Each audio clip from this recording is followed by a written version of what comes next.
어느 조용한 밤입니다. 소등된 방 안, 창밖의 불빛이 희미하게 벽에 스며들고 가만히 침대에 누운 나에게서 문득 하나의 질문이 떠오릅니다. 행복은 도대체 어디에 있을까? 아무도 없는 공간인데도 그 질문은 마치 누군가가 건넨 듯 또렷하고 내 안의 오래된 감정을 천천히 깨워냅니다. 생각해보면 우리는 살아오며 참 많은 대답을 들었습니다. 누군가는 말했습니다. 많이 가지는 게 행복이야. 그래서 더 큰 집을, 더 많은 돈을, 더 나은 조건을 좇으며 하루하루를 살아냈습니다. 하지만 이상하게도 무언가를 손에 쥐면 곧 다른 욕망이 손끝을 간지렸죠. 마치 채워도 빈 공간이 남는 그릇 같았어요. 또 누군가는 말했습니다.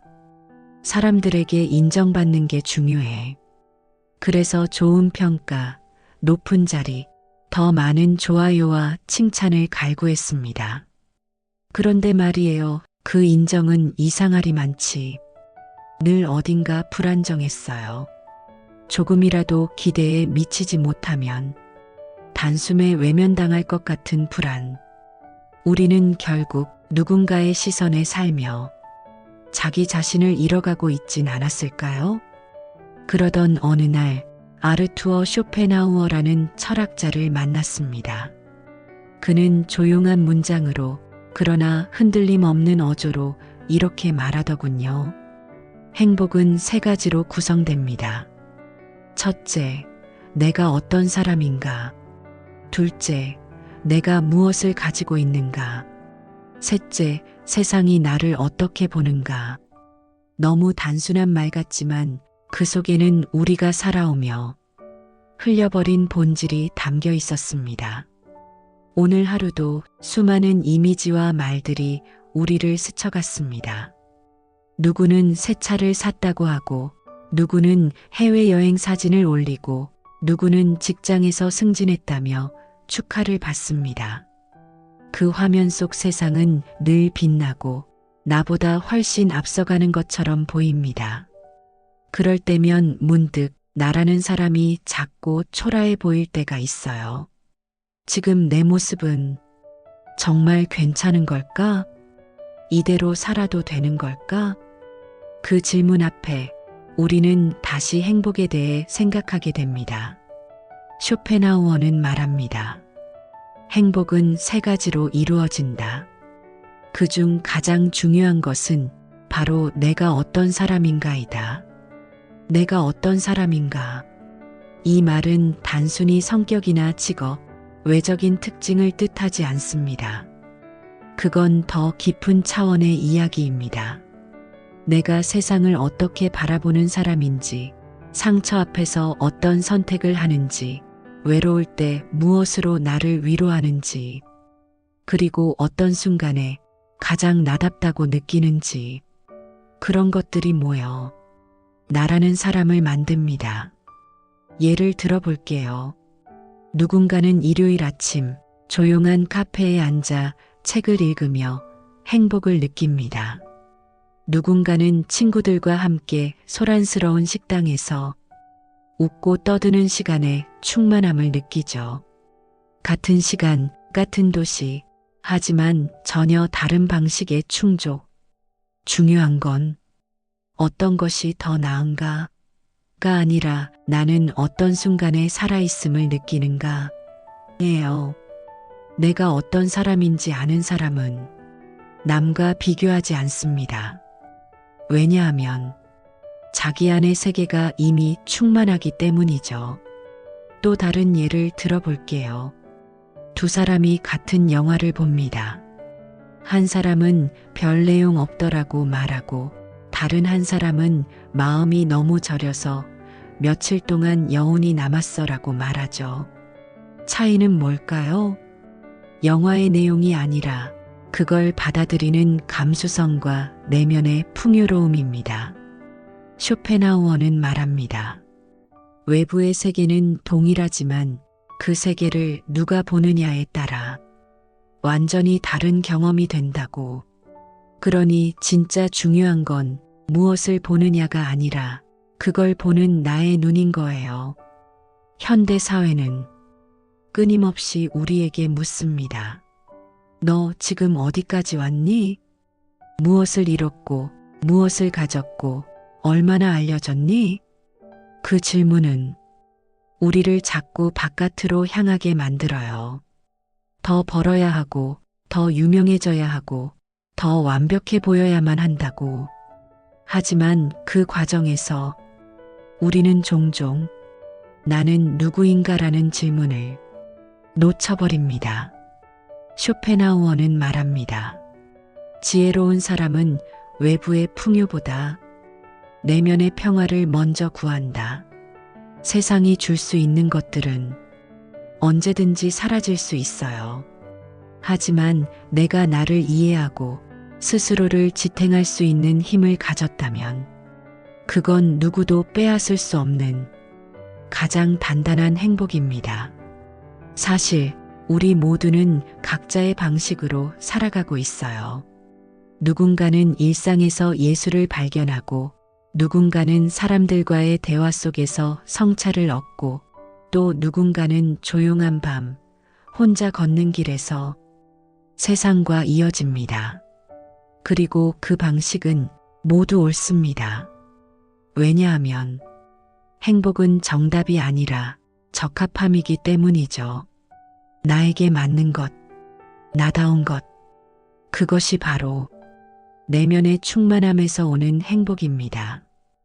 혹시 지금 당신은 자기 자신이 어떤 사람인지 조금 잊고 있었던 건 아닐까요? 남들과 비교하느라 자신의 속도를 의심하고 자기만의 감정을 부끄러워했던 건 아닐까요?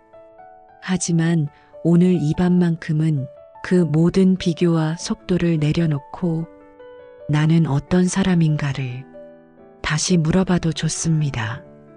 내가 어떤 감정을 자주 느끼는지, 무엇에 깊이 공감하는지, 어떤 순간에 마음이 가장 편안해지는지, 그 모든 조각들이 당신을 말해줍니다. 그리고 그 조각들을 사랑할 줄 아는 사람이 진짜 자기 자신을 살고 있는 사람입니다. 쇼펜하우어는 조용히 말합니다.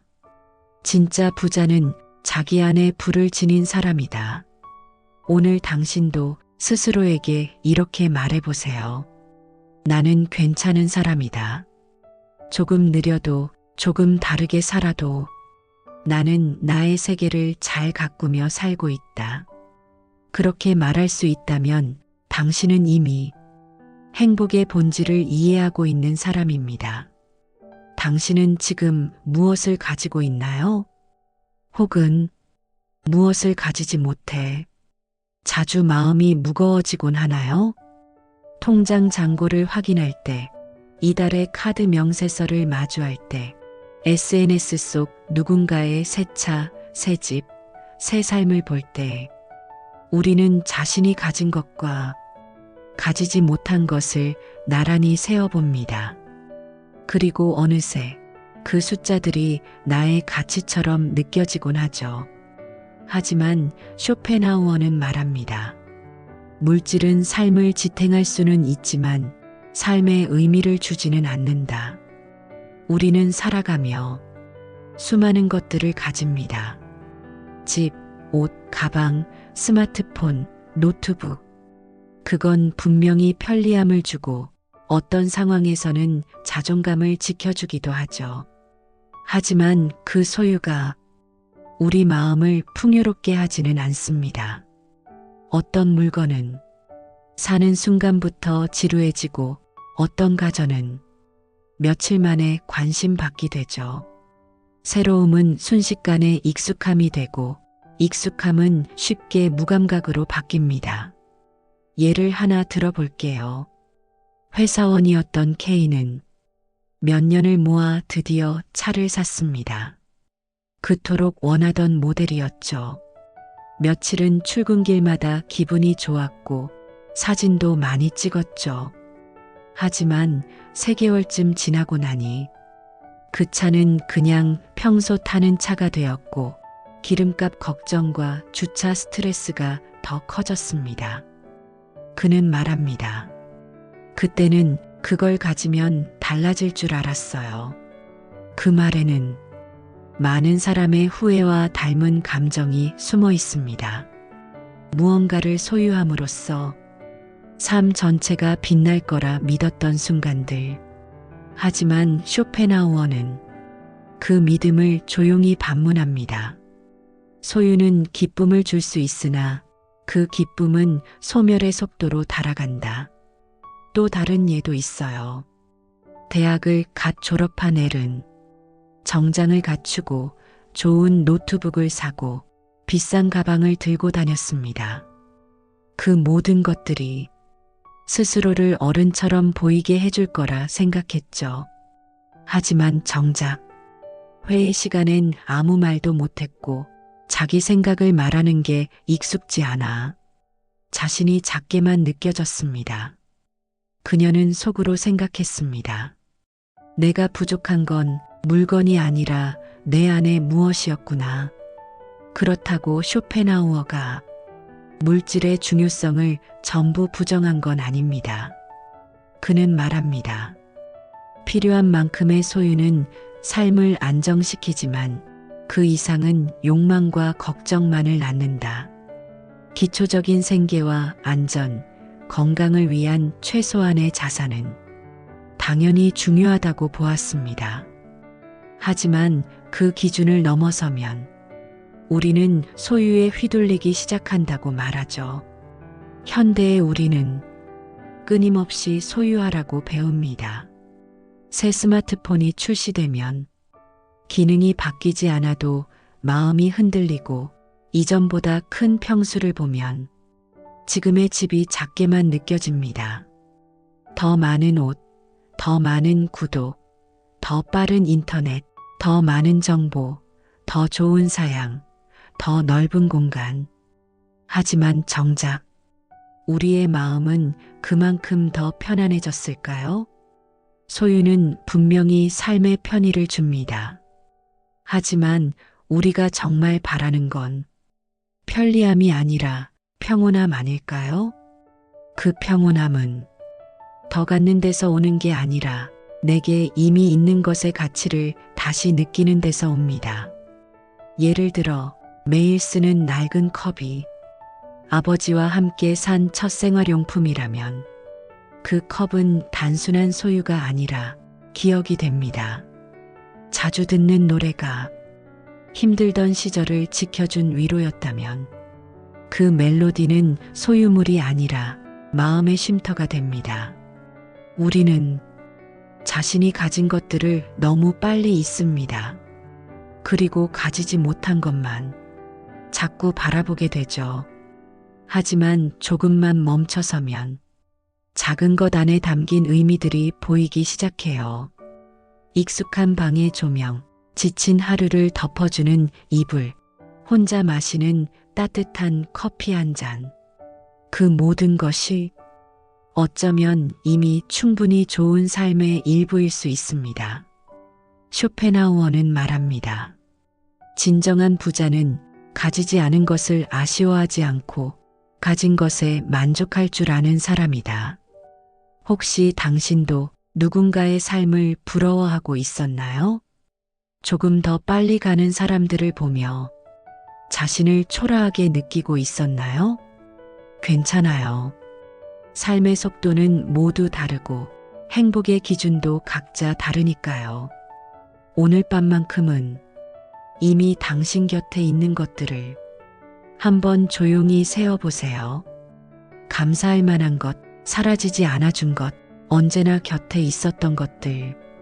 그게 바로 당신이 이미 가진 가장 귀한 것들일지도 모르니까요. 명예, 인기, 지위, 외모. 우리는 하루에도 수십 번씩 이 네 단어를 마음속에 떠올립니다. 그 이름들이 우리의 마음을 흔들고 때로는 스스로의 가치를 판단하는 기준이 되곤 하죠. 누군가에게 인정받는 것, 멋지다는 말을 듣는 것, 존경받는 위치에 있는 것, 그리고 아름답다는 시선을 받는 것. 그 모든 건 분명 달콤하고 한순간 삶을 견디게 해주는 위안이 되기도 합니다. 하지만 쇼펜하우어는 조용히 경고합니다. 타인의 인정 위에 세운 행복은 모래 위에 세운 집과 같다. 그 집은 바람 한 번이면 무너지고 그 시선은 내가 만들 수도 붙잡을 수도 없기 때문입니다.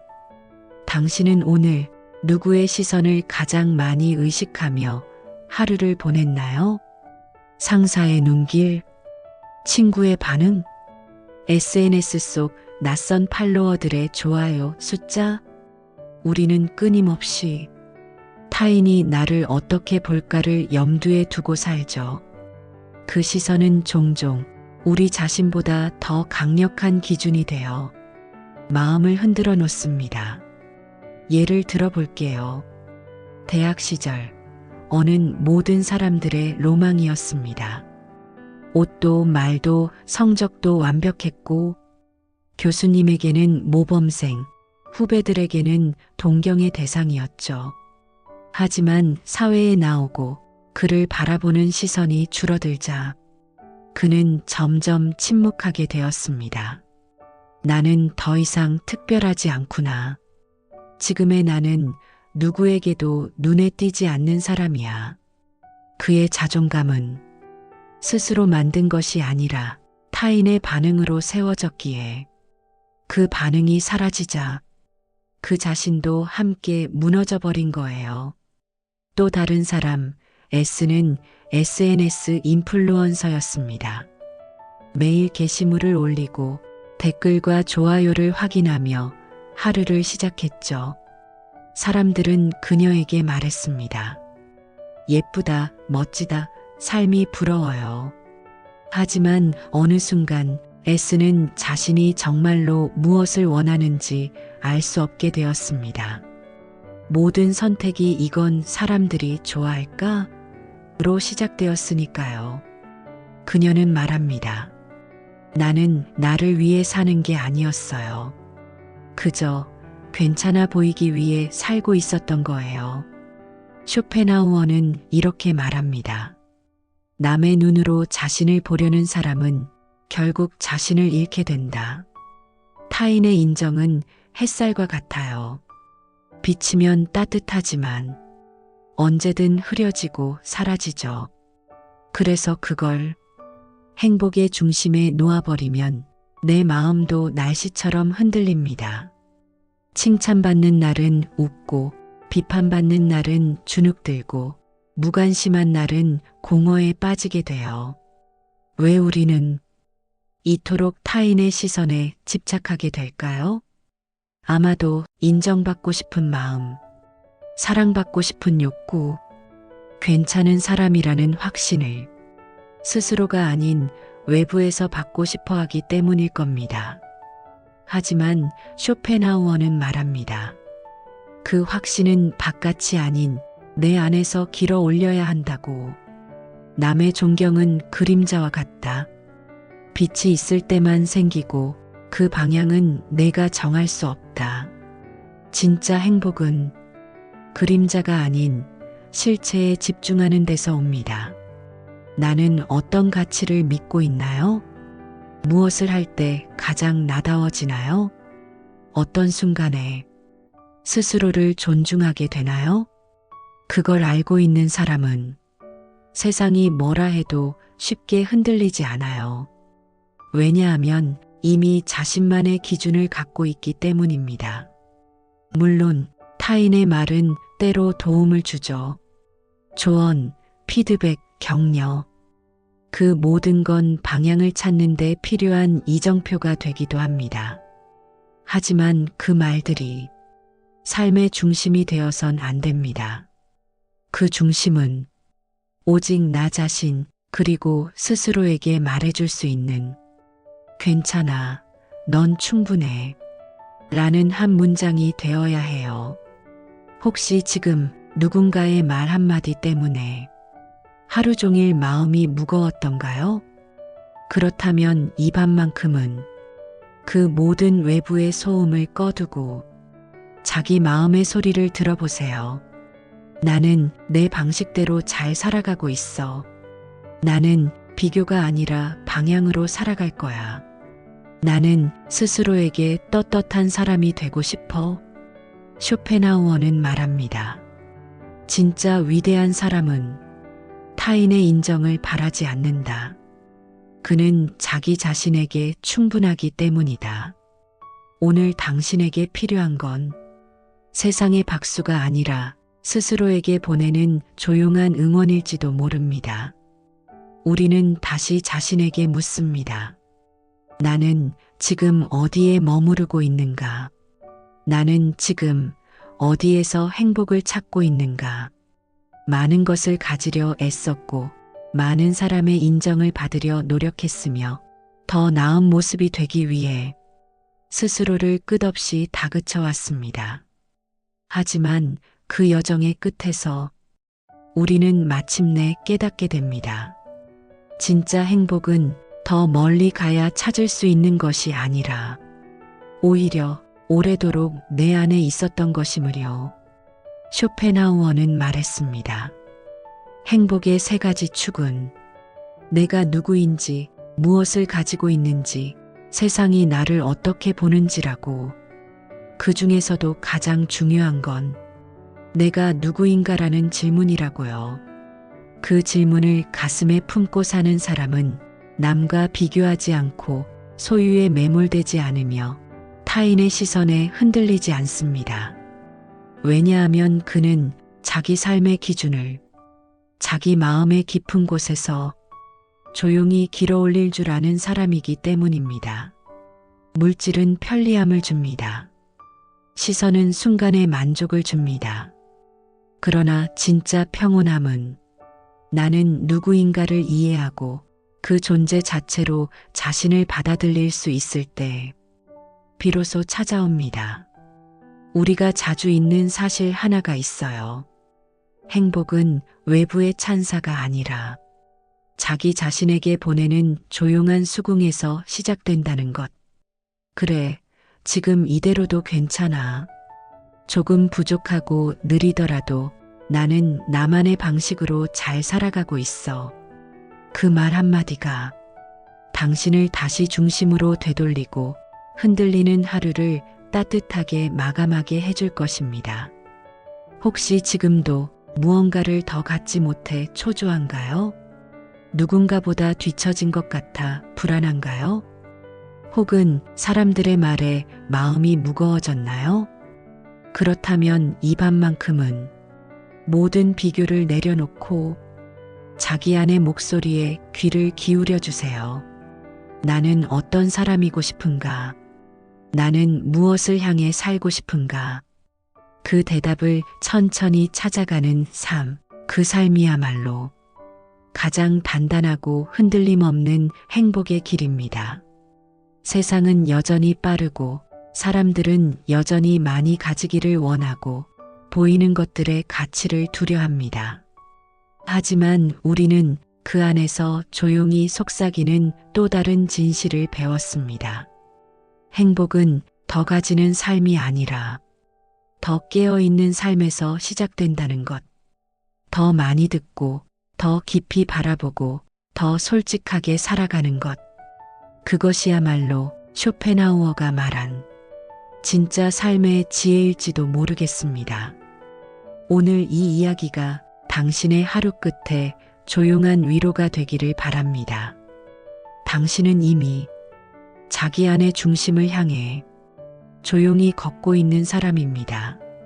그러니 괜찮아요.